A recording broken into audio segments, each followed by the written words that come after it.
Assalamualaikum warahmatullahi wabarakatuh. Salam sejahtera bagi kita semua. Selamat malam insan proyek. Selamat malam para penyeruput kopi. Akhirnya kita jumpa lagi Mas ya. Setelah kemarin kita Valentine atau Valentine. Gitu ya. Jadi merayakan juga nih. Saya everyday Valentine. Oh iya. Romantis tuh gak harus nunggu setahun sekali. Iya. Merayakan kasih sayang itu seharusnya setiap hari ya. Tapi masalahnya yang dikasih ada nggak? Nah, biasanya yang ngomong itu tuh alasan karena nggak ada pasangannya di Valentine. Dan kan kalau orang-orang di proyek itu nggak bisa menikmati Valentine. Mungkin karena ini kesibukan project.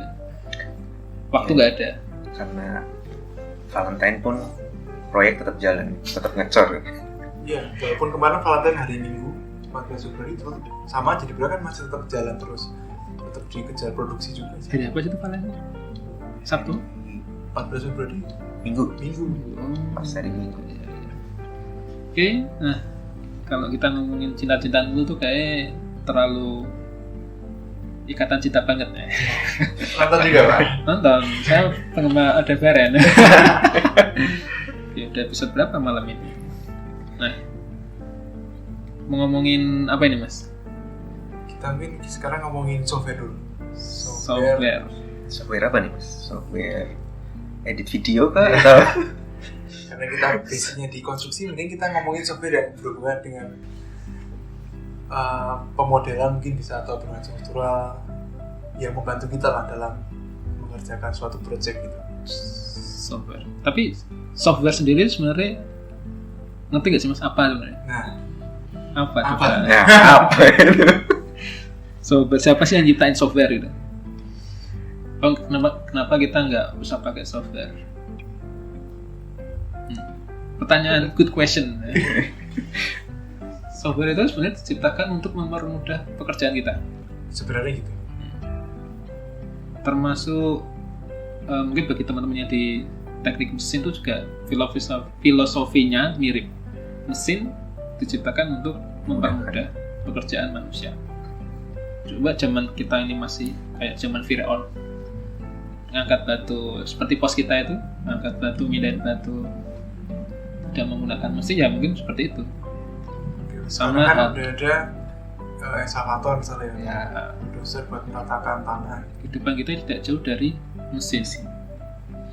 Nah, kalau software mirip ya, tapi lebih ke elektronika atau apalah. Itu mungkin yang di dalamnya mesin tuh Mas. Jadi yang berfungsi untuk menjalankan mesin-mesin, memprogramkan mesin-mesin. Oke. Nah, jadi bisa didasarin bahwa software ini mempermudah pekerjaan kita, bukan mempersulit ya. Seharusnya. Kalau mempersulit ngapain kita mempelajarinya atau menggunakannya?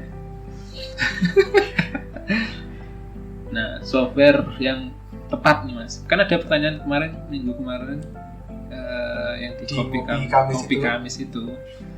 Ngopi Kamis. Ngobrol tipis hari Kamis. Oke.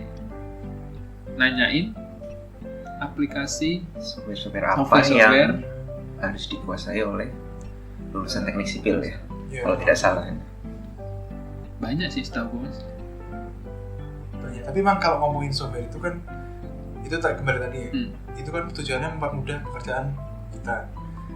Itu bahkan kalau ngomongin software penggambaran aja itu kalau tidak salah tahun 80-90 itu masih menggunakan manual. Betul. Si cetak biru terus kita gambar itu di kertas gede itu, yang kertas tembus pandang kan jadi komposit ya. Parkir. Gambar arsitek sama struktural itu bisa dikompositkan.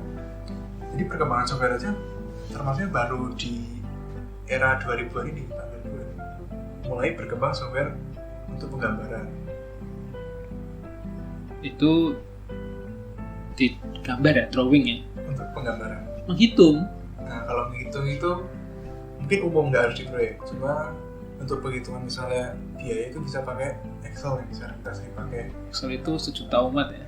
Berjuta-juta umat. Kalau Microsoft Project kayaknya itu software wajib yang dikuasai sekarang nih, bukan cuma buat teknik sipil. Semua kalangan lah. Iya. Ya, industri manufaktur itu juga bapaknya Microsoft Project. untuk pembuatan schedule. Emang sebelumnya juga pakai manual, kan bisa sebenarnya kita bikin schedule manual, cuma susahnya ketika ada update-update tertentu gitu. Jadi ketika udah diupdate harus menggeser semua kurvanya, wah itu mulai ribet ketika tidak ada bantuan dari software. Software menghitung, ini yang basic ya, berarti yang umum lah. Excel menggambar tadi tahun 80-90 masih manual, ada mesin apa namanya, meja gambar yang ada lengannya itu memudahkan kita gambar, udah nggak pakai segitiga penggaris, dia pakai lengan tahun 90-an. Baru masuk ke komputerisasi CAD, bahasa CAD. CAD itu singkatnya dari Computer Aided Device. Ya, saya hampir lupa atau lupa terus sebenarnya. Itu sistemnya, pemrograman software perhitungan tadi. Kalau ngomongin perhitungan struktural nih, itu kan kita juga biasanya kan sering juga ngitung manual untuk bangunan 1 lantai, 2 lantai itu kan masih bisa kita perhitungan simpel sederhana misalnya perhitungan fondasi. Tapi kalau udah high rise building yang udah banyak kerumitan, banyak rumit, terus rumusnya juga banyak, nah itu kita perlu bantuan software. Iya, itu bayangkan saja nih bagi yang masih kuliah atau yang baru-baru lulus nih, mungkin masih ingat pelajaran analisis metode matriks atau analisis dinamis itu. Kalau diterapkan di bangunan yang berlantai-lantai yang kompleks lah. Kompleks itu kan akan memakan waktu dan pusing lah ya. Iya, dan sama tingkat ketelitiannya juga kurang. Jadi ini kita udah berjam-jam natal matriks, jadi nggak fokus, terus salah beberapa angka, imbasnya ke belakang bakal berat dan berisiko. Jangankan sibuk input data dari asetnya atau apapun itu ya, mengingat rumusnya aja kita lupa. Ya kan, itu padahal vital sebenarnya. Masukin input data pembebanan segala macam, tapi rumusnya lupa ya. Kita dibantu dengan software. Itulah si software. Nah, terus jadi software yang setidaknya kita harus kuasai apa, Mas? Kalau tadi kita ngomongin dari gambar ya, urut ya. Gambar tadi pakainya AutoCAD.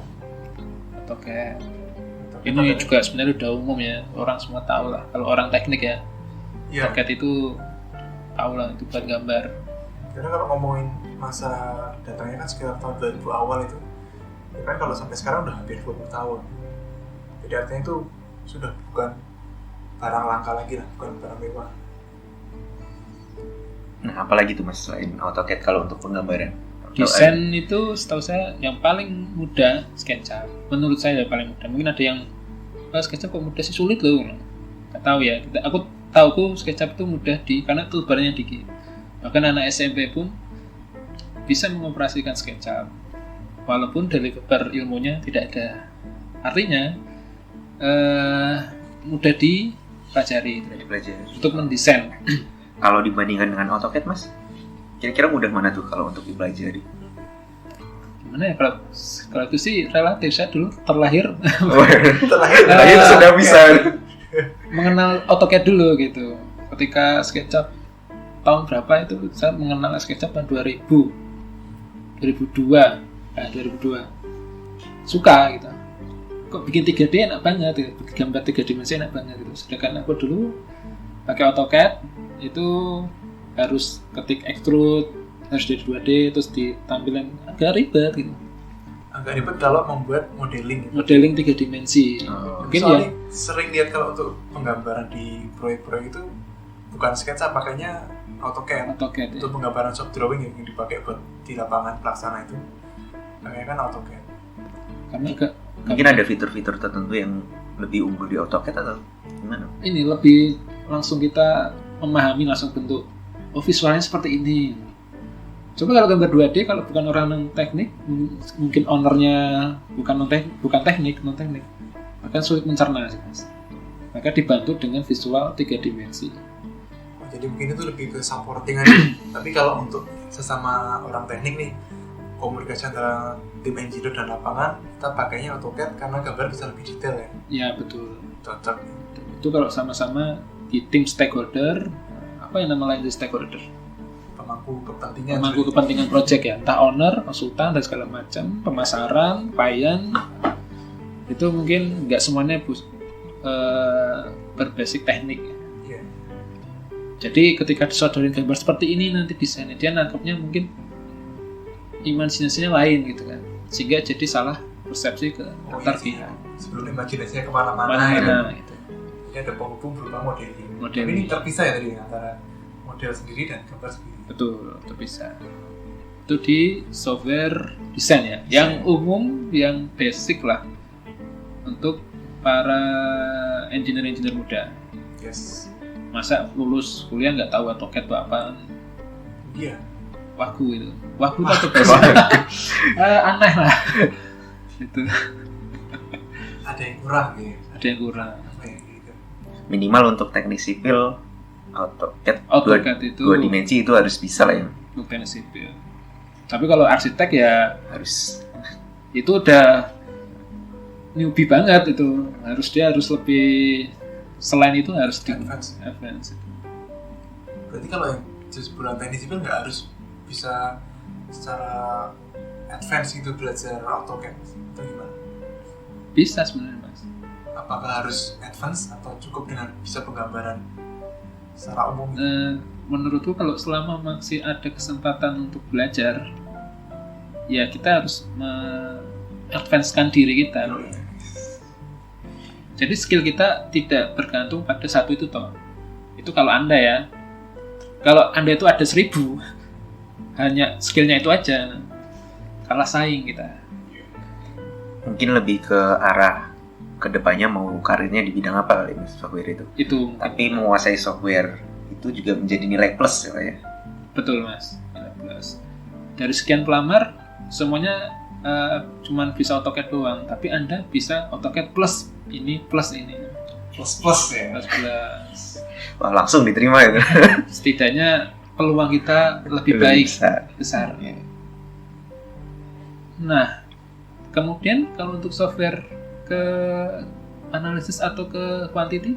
Quantity dulu deh, Mas. Quantity itu kita ya nggak mau nafik sih, walaupun kita sering dari SD, SMP, SMA itu kita belajar matematika manual. Tapi kalau udah ngomongin dunia kerja itu kita pakainya Excel terus. Excel.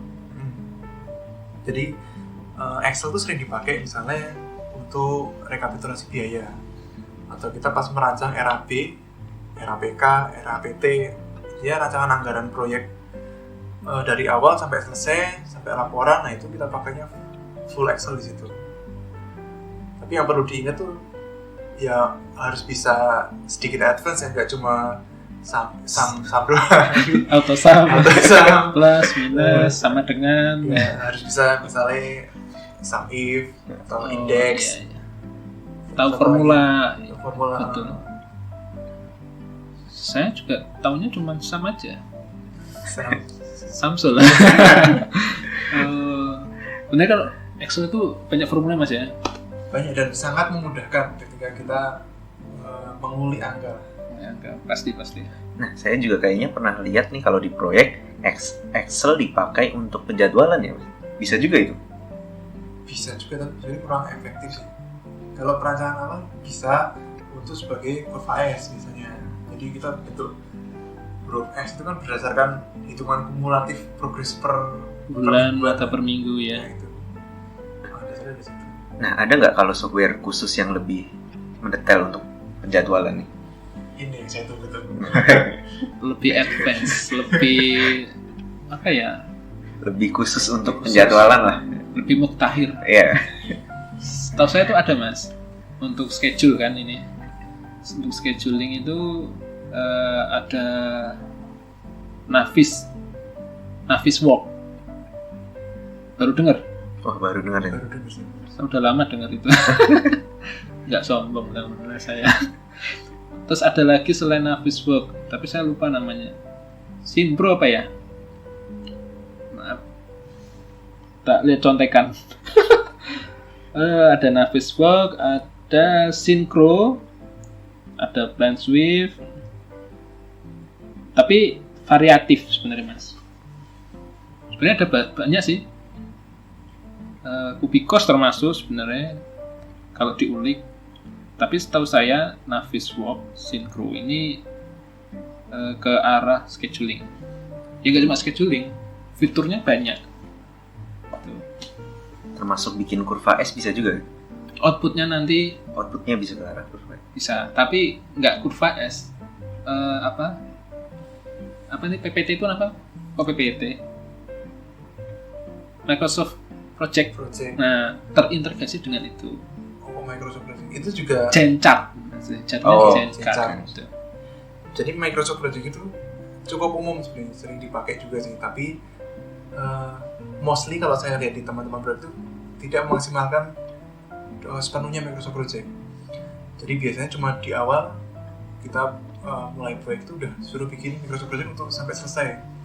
Jadi tiap pekerjaan itu dijadwal kapan mulainya, kapan selesainya gitu. Tapi tidak ada monitoring lebih lanjut. Betul, yang terjadi seperti itu. Nah ternyata fitur di Microsoft Project itu mengakomodasi hal itu. Artinya dia bisa men-save tuh, membuat baseline. Jadi pas kita pertama bikin jadwal, itu kita membuat itu sebagai baseline 1. Jadi ketika nanti itu udah baseline 1, pas kita udah mulai proyek, itu tiap misalnya per minggu diupdate. Jadi antara baseline 1 dan updatean ini ada dalam satu Genchart tadi. Jadi kelihatan perbandingannya ya? Iya, deviasinya dari antara target awalnya kita, misalnya pekerjaan pembersihan mulai di bulan 3, ternyata realisasi kita upload aktual progres itu di bulan 4, berarti ada deviasi 1 bulan. Nah itu yang jadi nanti akan jadi bahan evaluasi untuk kedepannya. Apakah kita mau mempercepat produksi atau mau mengganti metode supaya lebih cepat? Itu sih. Nah fitur itu yang ada di Microsoft Project. Tapi memang mostly saya lihat sih belum dimaksimalkan oleh teman-teman proyek. Dan memang bagusnya sekarang ini sih kan udah eranya digital construction atau dibilang era JKT48.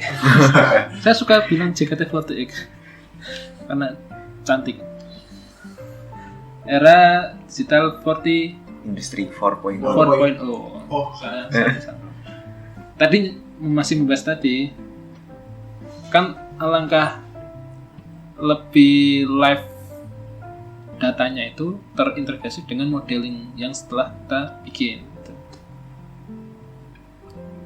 Ada tangkapannya.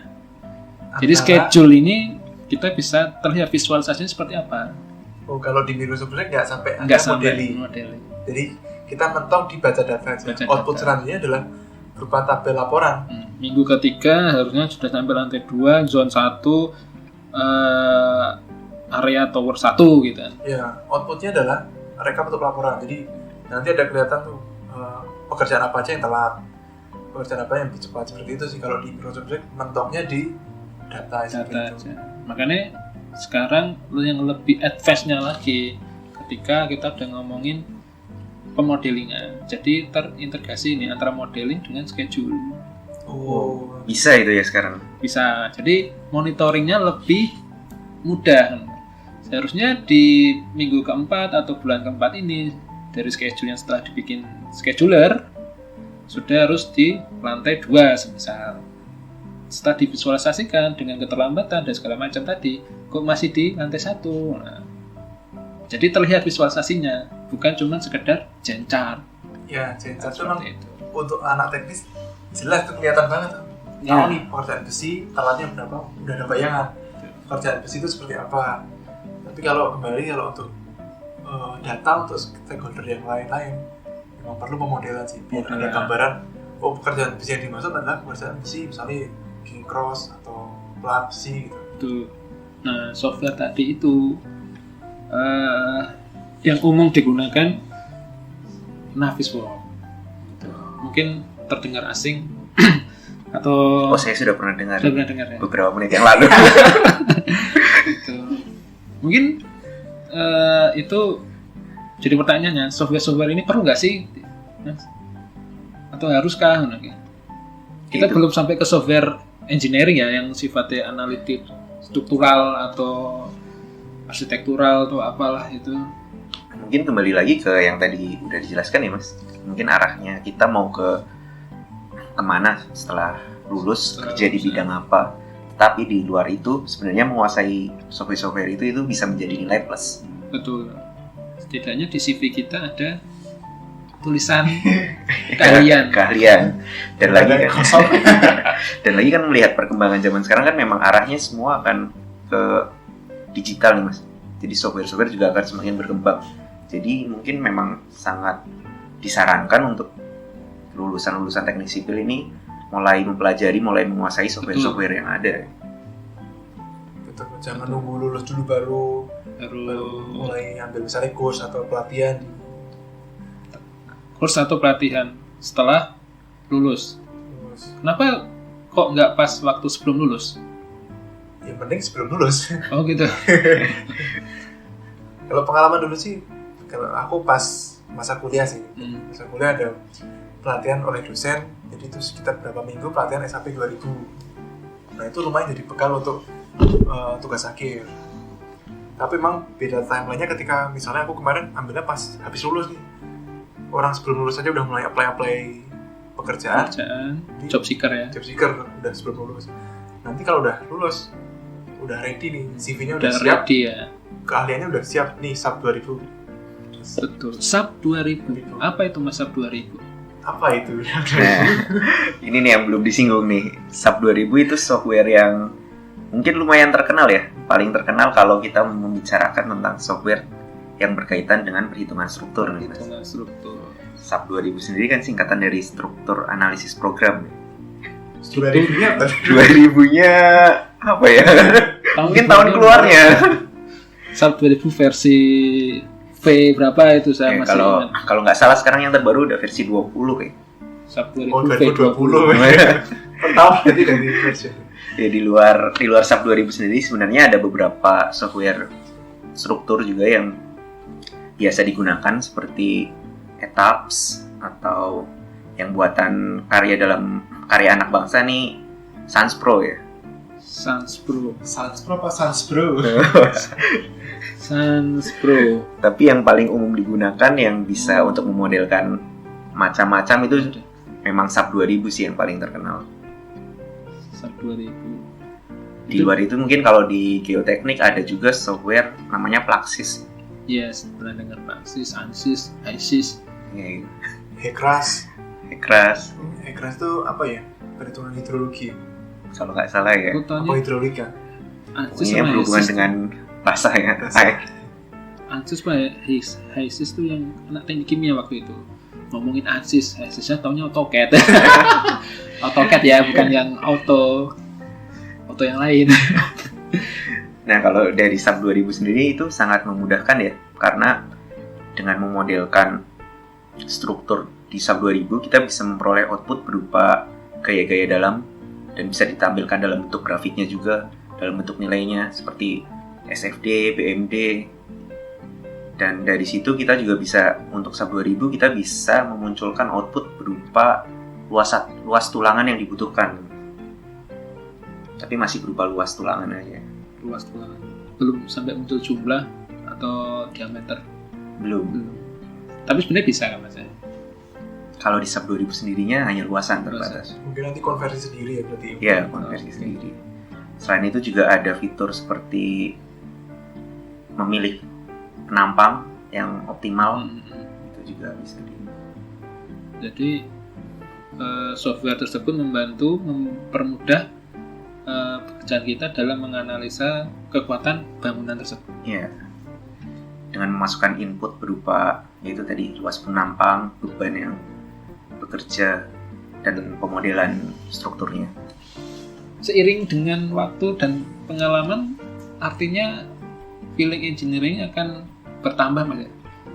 Artinya dengan aku udah terbiasa menganalisa struktur bangunan 3 lantai, 4 lantai ke atas, pasti ketemunya dengan project baru, pasti tidak jauh beda dengan hal seperti itu. Oh iya, pasti. Artinya jam terbang Mas ya? Ya, itu jam terbang sangat berkaitan ya. Kalau kita sudah biasa memodelkan, mungkin di awal nih 2 lantai, 3 lantai masih butuh waktu lama. Terus ragu nggak sih hasilnya iya. seperti ini. Dan setelah jam terbang, mulai dapat lah tuh feel-nya. Jam terbang itu artinya pengalaman. Bagaimana kalau lulus kuliah belum ada pengalaman? Nah itu makanya sangat penting untuk mulai menguasai program-program itu sebelum lulus kuliah. Betul. Jadi ketika saat menjadi job seeker, kita udah ready nih. Ya ibarat perang tuh kita udah siap peluru lah. Peluru kalau nggak ada senjata nih. Oh iya. Peluru doang. Peluru doang nggak bisa, masa disentil ya. Udah siap senjata dan peluru. Cocok. HRD-nya kita tembak. Ya, jadi benar, selain menguasai software itu yang ibaratnya peluru tadi, kita jangan meninggalkan dasar-dasarnya nih, kayak ilmu-ilmu. Oh, ilmu dasar Iya. Konsepnya, Itu ya. betul sekali. Kita sudah punya senjata sama peluru tapi nggak tahu cara menembaknya, Nah, cara menyari pelaku, cara mengisi pelurunya. Itu bullshit. ya benar. Jadi yang buat yang dengerin jangan terus langsung berpikir, wah kalau udah ada software kayak gitu ngapain ini belajar susah-susah, pusing-pusing. Nggak salah, Mas. Salah ya. Salah. Tetap harus mengetahui apa namanya kalau gitu tuh. Filosofinya. Filosofi. Soal visi. Tetap kita harus mengetahui filosofi dari software tersebut. Ya.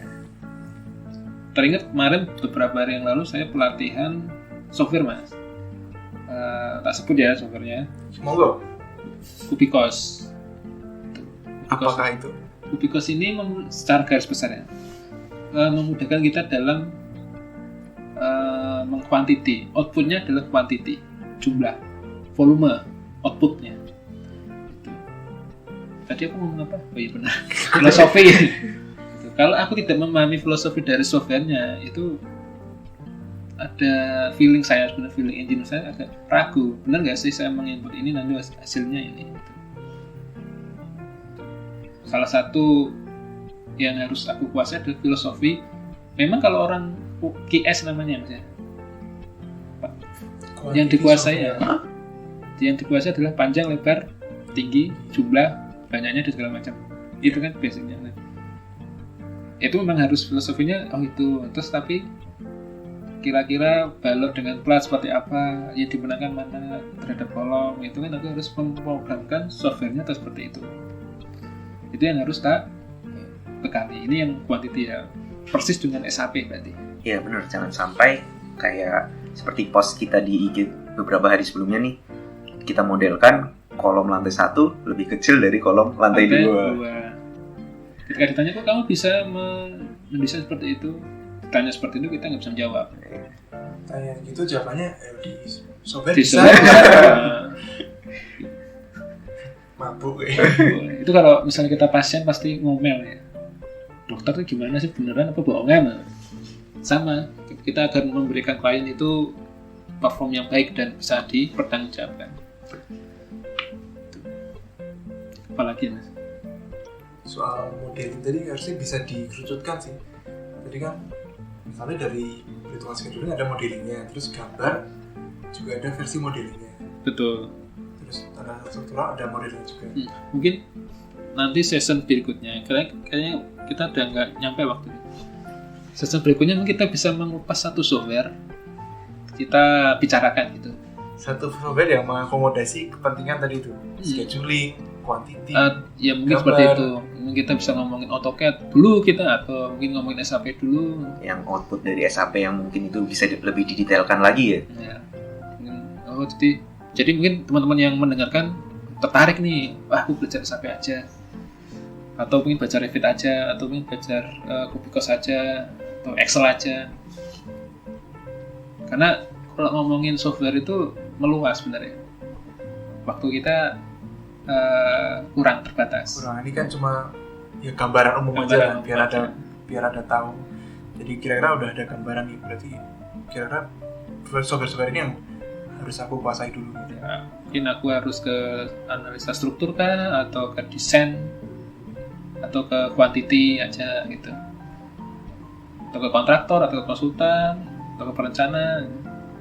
Ya, jadi emang tergantung teman-teman ini pengennya kemana setelah kerja, apakah kontraktor atau konsultan atau owner. Tapi nggak ada salahnya. Ke bank. Mungkin nggak ada salahnya. Namanya belajar tuh nggak ada salahnya. Nggak ada salahnya. Nggak ada Kita salah. walaupun akhirnya nggak kepake, misalnya aku udah belajar Microsoft Project tapi nggak kepake, tapi secara mindset aku udah terbangun, udah paham sistemnya, konsepnya, aku juga melatih kemampuan berpikir kritis juga. Jadi intinya buat teman-teman nggak ada salahnya buat belajar software itu.